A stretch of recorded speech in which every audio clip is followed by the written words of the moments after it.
Scrum is optimized for high yield product management and product development. A product owes its existence to its developers. Consider the costs of sustaining a Scrum team.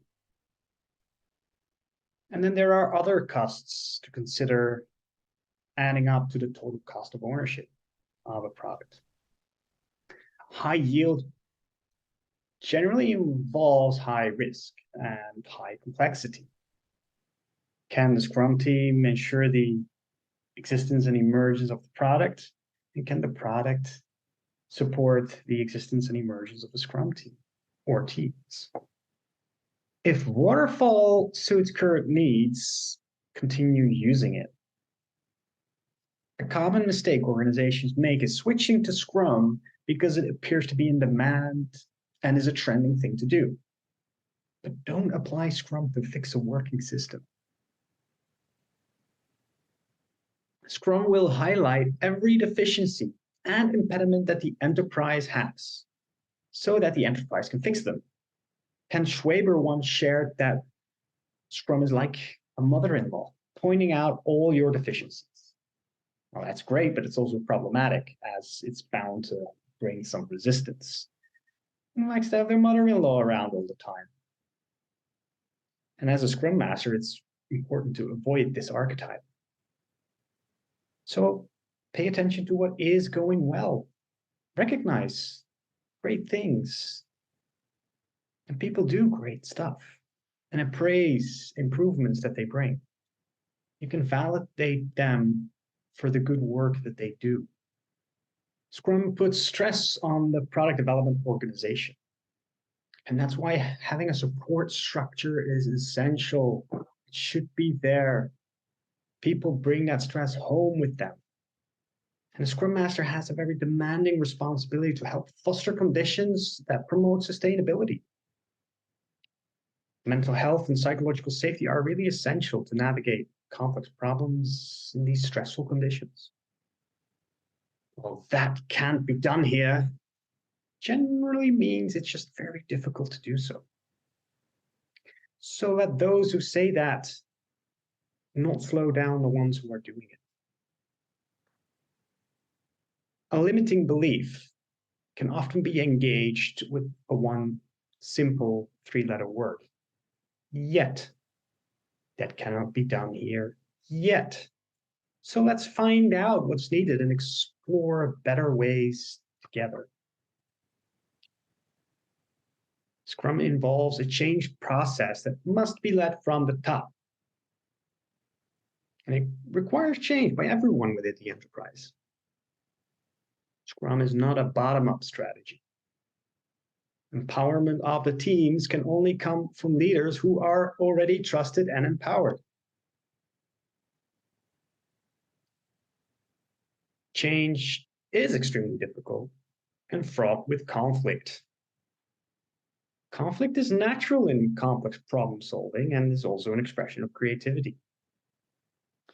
Individuals who experience psychological safety will be more open and expressive, doing what they deem to be the right thing to do or say. And that's a demonstration of courage. Well, as long as it's done with respect, that is. So developing transparency often involves working through differences. Turnover of staff management can also be expected. Scrum is not a game for everyone. And perhaps those who got you here may not get you there. And that is why it's essential to clearly and openly communicate expectations. People will need to be supported and encouraged to live up to these new expectations. Safe, clean, and open communication is key to ensuring that people can find the best paths for them. The belief that demanding something will make it happen is misguided when operating in complex conditions. This may involve unlearning ingrained beliefs and habits, perhaps especially so in leadership. And another habit that must be eliminated is the willingness to cut quality in order to meet self-imposed target dates. The willingness to cut quality is a habit that results in slow deaths of products. And you definitely don't want to have that in a product owner. Scrum is not a methodology that needs enhancing, as we've established, as that's how we got into trouble in the first place. Agile or adaptability is not synonymous either with whimsicality. It requires discipline and professionalism. And don't mistake professionalism with dogmatism. Do we change our ways or do we change Scrum? I'm not saying that everything must be done precisely by the book at all times. The field is rarely in perfect condition. But you're practicing to improve at the game. You're trying to become better at it. And that may require some struggling and dragging the organization through its own dirt, yes. But you can't solve problems by changing labels. The role of management changes from telling people what to do to leading and helping everyone to best achieve their goals. Without this change in accountability for managers, self-management cannot thrive. Managers often expect change from their subordinates, but to succeed with Scrum, their accountability must change. And so will their relationship with the teams. Is that really happening? Altogether, all of these considerations may sound like an anti-sales pitch for Scrum. We're telling leaders how difficult it is. We're telling leaders that it will involve conflict.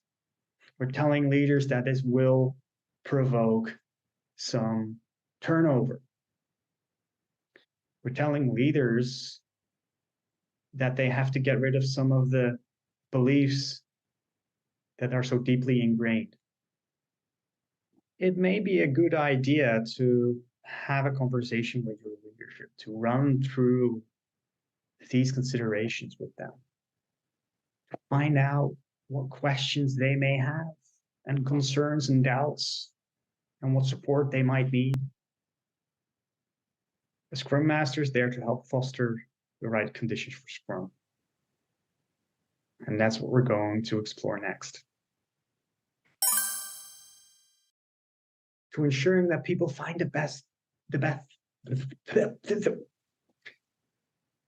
Safe, clean, and open communication is key to ensuring people find the best paths for them.